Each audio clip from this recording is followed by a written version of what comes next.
Was my first gift ನನ್ನ ಹಸ್ಬೆಂಡ್ಗೆ. ಆಗ ನನ್ನ boy friend. But S, and ಇದು ನಾವು ಮಾಡಿದ ಫಸ್ಟ್ ಫೋಟೋ ಶೂಟ್ ಒಟ್ಟಿಗೆ. ಚಿಕ್ಕ ಹುಡುಗಿ ತರ ಕಾಣಿಸಿದೆ, ಒಳ್ಳೆ ಹೈಸ್ಕೂಲ್ ಹುಡುಗಿ ತರ ಕಾಣಿಸ್ತಿದೆ ಈ ಫೋಟೋ. ಆ ಟೈಮಲ್ಲಿ ನಾನು ಕಾಲೇಜಲ್ಲೇ ಇದ್ದೆ. ಸೂಪರ್. ಎಷ್ಟು ವರ್ಷ? ಐ ಸ್ಟಾರ್ಟೆಡ್ ಡೇಟಿಂಗ್ ಇನ್ 2012ರಲ್ಲಿ. ಈಗ 2024 ಆಯ್ತಾ? 12 ವರ್ಷ. 12 ವರ್ಷ. ಎಸ್, ನಾವಲ್ಲಿ ಕೂತ್ ಮಾತಾಡೋಣ. ಚಲೋ ಬನ್ನಿ. ಅದ್ಭುತವಾಗಿದೆ ಆಪ್. ಫುಲ್ ಮುಗಿಸ್ಬಿಟ್ಟಿದ್ಯಾ? ಅದೇನು ಗೊತ್ತಾ, ಕಿಚನ್ ಇಂದ ಇಲ್ಲಿಗೆ ಬರೋವರೆಗೂ ತಾಳ್ಮೆ ಇರಲ್ಲ. ಅಷ್ಟು ಚೆನ್ನಾಗಿ ಸೆಟಪ್. ಎಸ್, ಅಷ್ಟೆಲ್ಲ ಕರಡಿ ನೀಯತ್ತು ಅಂತಾರೆ ಅದಕ್ಕೆ, ಅದೆಲ್ಲ ನಮ್ಗಿಲ್ಲ. ಸೊ ನಾವು ತಿಂತಾನೆ ಇರ್ತೀವಿ. ಸರಿ, ಆಮೇಲೆ ಮತ್ತೆ ಮಾಡ್ತೀವಿ. ಖಾರ ಖಾರ ಬೇಕಲ್ಲ? ಪರವಾಗಿಲ್ಲ, ಬಟ್ ಇದು ಕರೆಕ್ಟ್ ಪ್ರಾಪರ್ ಆಗಿದೆ. ಸೊ ಆಪಮ್ನ ನಮ್ಮೂರ್ ಕಡೆ ನಾನ್ ವೆಜಿಟೇರಿಯನ್ ಫುಡ್ಸ್ ಜೊತೆನೂ ತಿಂತಾರೆ. ನಾನು ಪ್ಯೂರ್ ವೆಜ್ ಆಗಿರೋದ್ರಿಂದ ಪಾಪ ಅನಿವಾರ್ಯವಾಗಿ ಇದನ್ನ ಮಾಡ್ಕೊತಿದ್ದಾರೆ. ಇಲ್ಲ, ನಾವು ಮನೆಯಲ್ಲಿ ಅಡಿಗೆ ಎಲ್ಲ ಮಾಡೋದು ಪ್ಯೂರ್ ವೆಜ್. ಅಂದ್ರೆ ನಾನೇನಾರ ನಾನ್ ವೆಜಿಟೇರಿಯನ್ ಆಗಿದ್ರೆ ನಾನ್ ವೆಜ್ ಮಾಡ್ಕೊತಿರೋರು. ಇಲ್ಲ, ಆಚೆಯಿಂದ ತರಿಸ್ತಾ ಇದ್ದೆ. ಅದೇ ಹೆಂಗಿದೆ ನೋಡಿ ನಮ್ದು ಅಲ್ವಾ. ಏನ್ ನಡೀತಿದೆ ಜೀವನದಲ್ಲಿ ಅಟ್ ಪ್ರೆಸೆಂಟ್? ಏನೇನೋ ನಡೀತಾ ಇದೆ ರಾಜು. ಒಂದಿಷ್ಟು ಸಿನಿಮಾಗಳು ನಡೀತಾ ಇದೆ, ಜೊತೆನಲ್ಲಿ ಬರವಣಿಗೆ ನಡೀತಾ ಇದೆ. ಏನೇನ್ ಬರೀತಿದ್ಯಾ? ಯಾವಾಗಿಂದ ಶುರು ಮಾಡಿದೆ ಬರೆಯೋದು? ಬರೆಯೋದ್ರ ಮೇಲೆ ಆಸಕ್ತಿ ನಂಗೆ ತುಂಬಾ ಹಿಂದೆನೆ, ಆನೆಸ್ಟ್ಲಿ ಸ್ಪೀಕಿಂಗ್. ಆ್ಯಂಡ್ ಹೋಗಿ ಓದಬೇಕು ಅಂತಾನು ಆಸೆ ಇತ್ತು, ಅಂದರೆ ಸ್ಕ್ರೀನ್ ರೈಟಿಂಗ್. ಬಟ್ ಕಾರಣಾಂತರಗಳಿಂದ ಅದು ಆಗಲಿಲ್ಲ. ಮತ್ತೆ ಈಗ ಒಂದೆರಡು ಮ್ಯೂಸಿಕ್ ವಿಡಿಯೋಸ್ ಡೈರೆಕ್ಟ್ ಮಾಡಿದೆ, ಅದರಿಂದ ಒಂದಂತೂ ಯೂಟ್ಯೂಬಲ್ಲಿದೆ, the other one will release soon. And ಆ ಎರಡು ಮ್ಯೂಸಿಕ್ ವಿಡಿಯೋ ರಿಲೀಸ್ ಮಾಡಿದ ನಂತರ ಅವ್ರು ಅದನ್ನು ಶೂಟ್ ಮಾಡ್ತಿರ್ಬೇಕಾದ್ರೆ I started enjoying myself so much fun. Because ಒಂದು ಆ್ಯಕ್ಟರ್ ಆಗಿ ನಮಗೆ ಒಂದು ಸಿನಿಮಾದ ಮೇಲಾಗಿರಲಿ ಅಲ್ಲ ಸೀನ್ ಮೇಲಾಗಿರಲಿ ಅಷ್ಟೇ ಕಂಟ್ರೋಲ್ ಇರೋದು. ಹೌದು. ಆದರೆ ಒಂದು ಡಿರೆಕ್ಟರ್/ರೈಟರ್ ಆಗಿ you have so much more control and power. Correct. And ನನಗದು ಬಹಳ ಇಷ್ಟ ಆಗ್ತಿತ್ತು.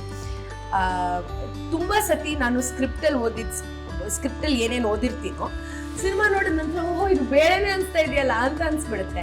ಎಸ್ಪೆಷಲಿ ಒಂದು ಆಕ್ಟರ್ ಆಗಿ ತುಂಬಾ ಪ್ರೀತಿಯಿಂದ ಇಷ್ಟಪಟ್ಟು ಒಂದು ಸೀನ್ ಮಾಡಿರ್ತೀವಿ, ಅದೇನೋ ಫೈನಲ್ ಸಿನಿಮಾ ನೋಡ್ತಿರ್ಬೇಕಾದ್ರೆ ಎಡಿಟ್ ಟೇಬಲ್ ಅಲ್ಲಿ ಕಟ್ ಆಗ್ಬಿಟ್ಟಿರುತ್ತೆ. So those have been very disappointing for me as an actor.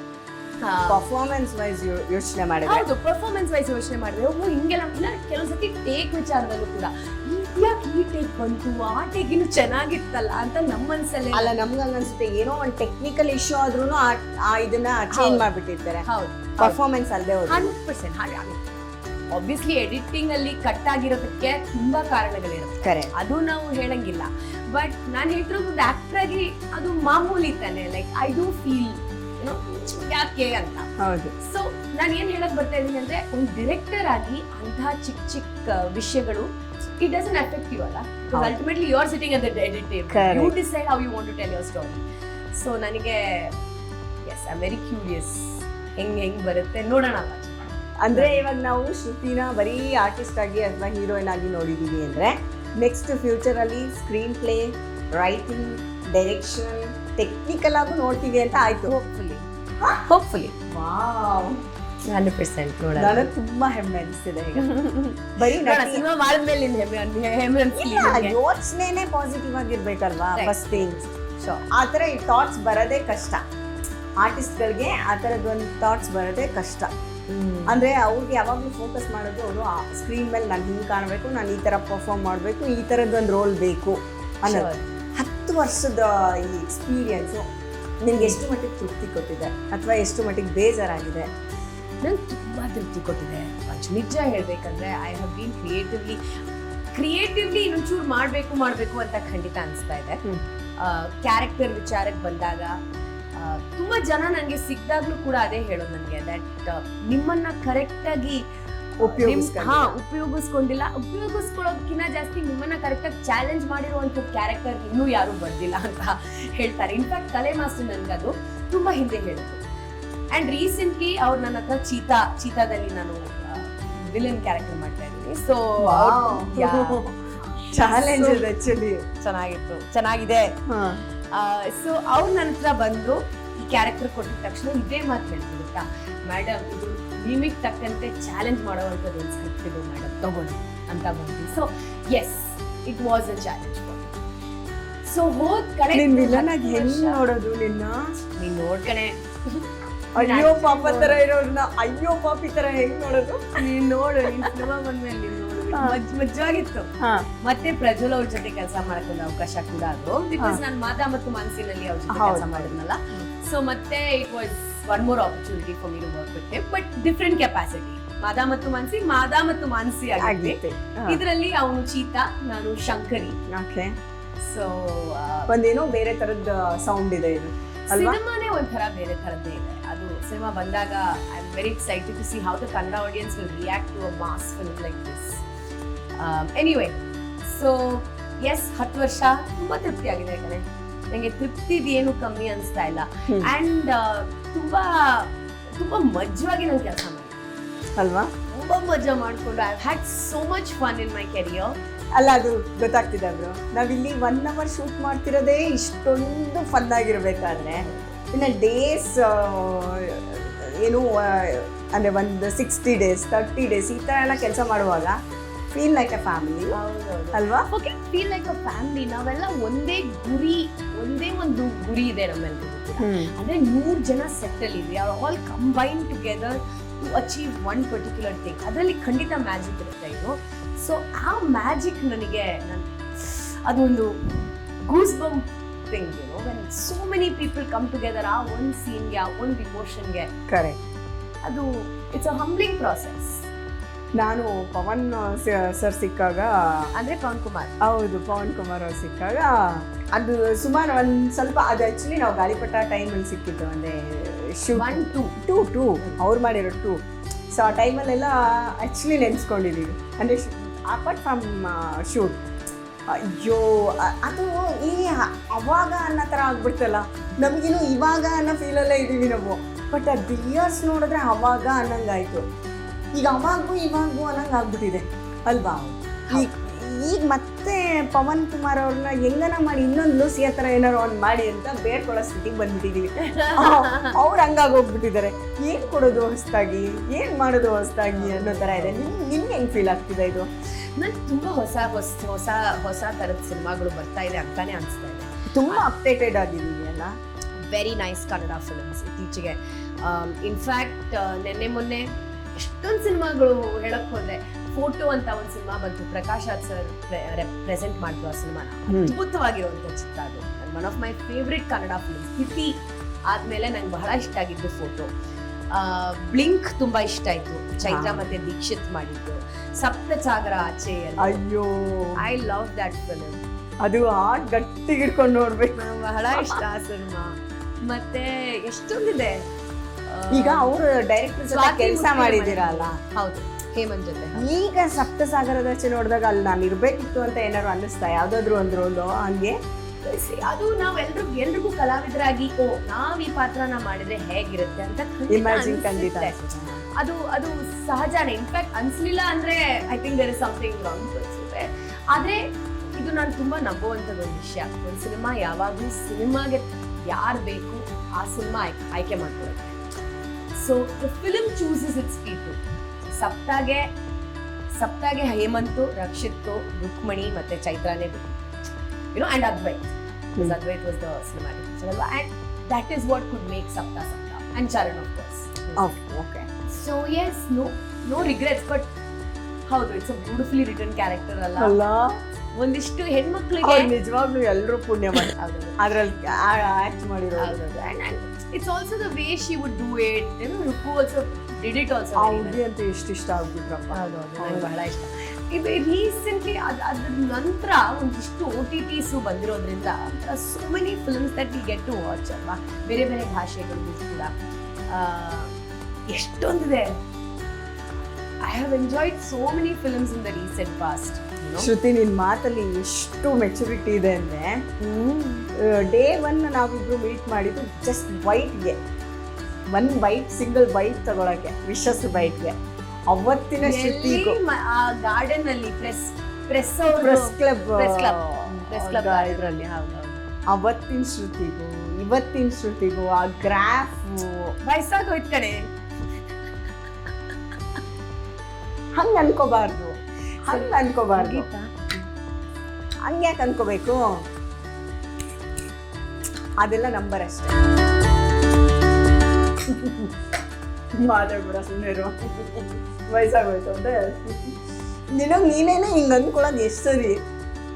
I think it's a reminder. ಅಲ್ಲ, ಎಲ್ಲರೂ ನಿಮ್ಗೆ ಅನಿಸ್ತಾ ಇದೆಯಾ? ದಯವಿಟ್ಟು ಹೇಳಿ ನನಗೆ. ಎಲ್ಲರೂ ಅನಿಸ್ತಾ ಇದೆಯಾ ಅವ್ರು ನೋಡಿದ್ರೆ ವಯಸ್ಸಾಯ್ತು? ಅದಲ್ಲ ಪಾಯಿಂಟ್ ಅದಲ್ಲ. I think it is important for you to be self aware. And ತುಂಬ ಸತಿ ನಾವು ಏನಾದರೂ ನೀನು ಕೂಡ ಏನಾದರೂ ಒಂದು ಮಾತಾಡ್ತಿರ್ತೀಯ ಅಲ್ಲ, ಹೇಳ್ತಾ ಇರ್ತೀಯಲ್ಲ, ಶೂಟಿಂಗಲ್ಲೇ ಒಂದಿಷ್ಟು ಜನ ಹೇಳ್ತಾರೆ ಮೇಡಮ್ ಕೈ ಸ್ವಲ್ಪ ಒಳಗಿಟ್ಕೊಳ್ಳಿ. ಅದ್ರ ಒಂದು ಅವೇರ್ನೆಸ್ ಇರಬೇಕಲ್ಲ. ಹೌದೌದು, awareness is very good. But awareness is very good. So awareness about anything. This is who I am. And ಅದರಲ್ಲಿ ನಾವು ಕಾನ್ಫಿಡೆನ್ಸ್ ಪಡ್ಕೊಳ್ಳೋಕ್ಕೆ ಟ್ರೈ ಮಾಡಿದಾಗ you just become yourself. Who are you Panchali? ಯಾರು ನೀನು? ನಾನೇ. ನೀನೇ ನೀನು ಒಬ್ಬಳೇ ತಾನೆ. ನಾನು ಒಬ್ಬಳೇ. End of the day ultimately ನಮಗ್ ನಾವೇ ಅಲ್ವಾ? ಅದು ಕರೆಕ್ಟಾಗಿ. ಓಕೆ, ದೆನ್ ಇವಾಗ ಫ್ಯೂಚರ್ ಪ್ಲಾನ್ಸ್ ಅಲ್ಲಿ ನಾವು ಎಕ್ಸ್ಪೆಕ್ಟ್ ಮಾಡ್ತಾ ಇದೀವಿ as a director, as A screen play writer ಎಲ್ಲ ಒಂದು ಥರ ಒಂದು ಒಳ್ಳೆ ಪ್ಯಾಕೇಜ್ ನೋಡೋ ಥರ ನಿನ್ನಲ್ಲಿ ಏನೇನೋ ಮುಂದಕ್ಕೆ ಆಗಬಹುದು ಅಂತ ಅನ್ನಿಸ್ತಾ ಇದೆ ಮಾತುಕತೆ ನೋಡ್ತಾ ಇದ್ರೆ. ಅದೆಲ್ಲ ಆಗಲಿ. ಬಟ್ ನನಗೆ ಒಂದಷ್ಟು ವಿಷಯಗಳು ಅಂದರೆ ಇವಾಗ ಒಂದು 10 ಇಯರ್ಸಲ್ಲಿ ನೀನು ಎಷ್ಟು ಥರದ ಹಂತಗಳನ್ನು ದಾಟಿ ಬಂದ್ಬಿಟ್ಟೆ ಆಯಿತಾ. ಒಂದು ಕಡೆಗೆ ಫ್ಯಾಮಿಲಿ, ಇನ್ನೊಂದು ಕಡೆಗೆ ನೀನು ಮದುವೆಗೆ ಮುಂಚೆಯಿಂದನೂ ನೋಡ್ತಾ ಇದ್ದೀನಿ. ಹೌದು ಕಣೆ, ಸಾರಿ ನೀನು ಹೇಳಿದಾಗ ಏನೋ ಒಂದು ತಲೆಗೆ ಹೊಡಿತು. ಫ್ಯಾಮಿಲಿ ಆದ ನಂತರ ಒಂಚೂರು ಚೆನ್ನಾಗಿ ಅಡುಗೆ ಮಾಡೋಕ್ಕೆ ಶುರು ಮಾಡ್ತೀವಲ್ಲ, ಆ ಚೇಂಜಸ್ ಇದೆ ಅಲ್ಲ.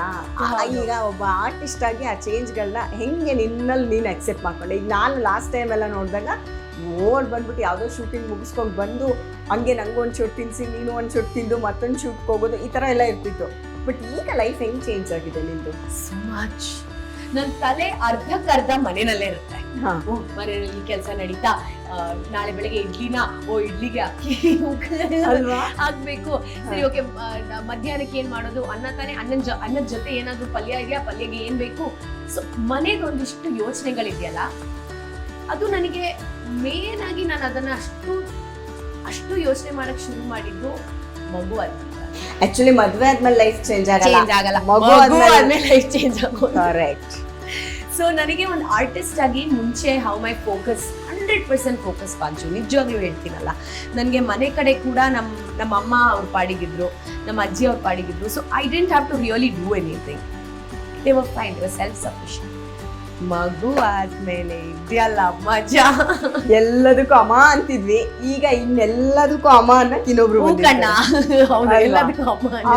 ಇನ್ನೊಬ್ರು ಬಂದಿದ್ದಾರೆ. ಸೊ ಅದು ಕಷ್ಟ.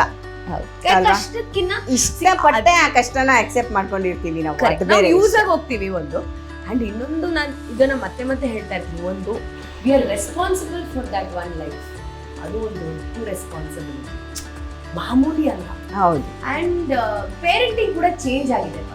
ಮುಂಚೆ ಎಲ್ಲ ನಾವೆಲ್ಲ ಯಾವ್ದಾದ್ರು ಒಂದ್ ಕಡೆ ಬಿದ್ದಿರ್ತೀವಿ, ಹೆಂಗೋ ಬೆಳಿತೀವಿ, ಹೆಂಗೋ ಏನೋ ಊಟ ಮಾಡ್ತೀವಿ. ಲಿಟ್ರಲಿ ಇದನ್ನ ನಾನು ಒಪ್ಕೋತೀನಿ. ನಮ್ಮನ್ನೆಲ್ಲ ತಿಂದ್ಯಾ ಬಿಟ್ಟಿ ಅಂತ ಯಾರು ಕೇಳ್ತಾನೆ ಇರ್ಲಿಲ್ಲ. ತಟ್ಟೆಲಿ ಹಿಂಗ್ ಹಾಕೊಟ್ರೆ ತಿನ್ಲಿ, ಬಿಟ್ರೆ ಬಿಡ್ಲಿ, ಅದೆಷ್ಟು ಒಳಗೆ ಹೋಗುತ್ತೋ ಅಷ್ಟೇ. ಬಟ್ ಈಗ ಕಂಪ್ಲೀಟ್ ಅಟೆನ್ಷನ್ ಇರ್ಬೇಕು. And also there are so many parenting ಅಂದ್ರೆ ಹಿಂಗಿರ್ಬೇಕು. ಇನ್ಸ್ಟಾಗ್ರಾಮ್ ಅಲ್ಲೂ ಕೂಡ we see a lot of these tips. ನಾನು ಮತ್ತೆ ನನ್ನ ಹಸ್ಬೆಂಡ್, ನನ್ನ ಮಗುನ ಜಾನ್ಕಿನ ಯಾವತ್ತೂ ಹೊಡೆದಿಲ್ಲ. ಅಂಡ್ ನಾವು ಹೊಡೆಯೋದು ಕೂಡ ಇಲ್ಲ. Don't believe in it, we will never do. ಅವಳ ಹತ್ರ ಮಾತಾಡಿದ್ರೇನೆ ಈಗ ಅವಳಿಗೆ ಅರ್ಥ ಆಗ್ತಿದೆ. ಈಗಂತೂ 5 ವರ್ಷ ಆಯ್ತು, ಬಟ್ ಮುಂಚೆಯಿಂದಾನೇ that has been. So never has it come to a point where ಅಯ್ಯೋ ಜಾನ್ಕಿ ಅಷ್ಟೊಂದು ಅಳ್ತಾ ಇದ್ದಾಳೆ, ನಮ್ಗೆ ಏನಾದ್ರು ಒಂದು ಮಾಡ್ಬೇಕಲ್ಲ ಅನ್ನೋ ಪರಿಸ್ಥಿತಿ ಬಂದೇ ಇಲ್ಲ. Touch okay. ಸೊ ಬಟ್ ಆ ವಿಷಯದಲ್ಲಿ, ಹೊಡೆಯೋ ವಿಷಯದಲ್ಲಿ ಅಲ್ಲ, ಊಟ ಮಾಡಿಸೋ ವಿಷಯದಲ್ಲಿ, ಟಿವಿ ತೋರಿಸಿ, ಮೊಬೈಲ್ ಫೋನ್ ತೋರಿಸಿ ಎಷ್ಟೊಂದು ಜನ ಊಟ ಮಾಡಿಸ್ತಾರೆ ಮಕ್ಕಳಿಗೆ. We never got Janki use to that. So Janki eats on her own and ಅವಳು ಮೊಬೈಲ್ ಫೋನ್ ಎದುರುಗಡೆ ಕೂತ್ಕೊಂಡು ಊಟ ಮಾಡಲ್ಲ. ಈ ತರ ವಿಷಯಗಳು ಅಂಡ್ ಹೌ ದಟ್ ಎಫೆಕ್ಟ್ಸ್. ಸರಿ ಅದರಿಂದ ಸರಿ ಓಕೆ ಮಾಡಲ್ಲಪ್ಪ, ಮಾಡಿದ್ರು ಕೂಡ ಏನ್ ಪ್ರಾಬ್ಲಮ್ ಅಂತ ತುಂಬಾ ಜನ ಕೇಳ್ತಾರೆ. ಆ ಟೈಮಿಗೆ ಊಟ ಒಳಗೆ ಹೋಗ್ತಿದ್ಯಲ್ಲ, ಬಟ್ ಅವರು ಅದನ್ನ ಎಂಜಾಯ್ ಮಾಡಿ ತಿಂತಾ ಇಲ್ಲ, ಈಟಿಂಗ್ ದಿಸ್ ಮೆಕ್ಯಾನಿಕಲಿ ತಿಂತಾರೆ. Mechanic. So that will have an effect in their life going forward. ಇದೆಲ್ಲ ತಿಳುವಳಿಕೆ ಇದೆಯಲ್ಲ ನಮ್ಮ ತಂದೆ ತಾಯಿಗೆ ಇತ್ತ ಅಂತ ಅವಾಗ ಮೊಬೈಲ್ ಎಲ್ಲ ಇರ್ಲಿಲ್ಲ, ಬಟ್ ಇಷ್ಟೊಂದು ಅಟೆನ್ಷನ್ ಇರ್ಲಿಲ್ಲ. ಹೌದು, ಇಷ್ಟೊಂದು ಅವ್ರು ಯೋಚನೆ ಮಾಡ್ತಿರ್ಲಿಲ್ಲ ಅನ್ಸುತ್ತೆ.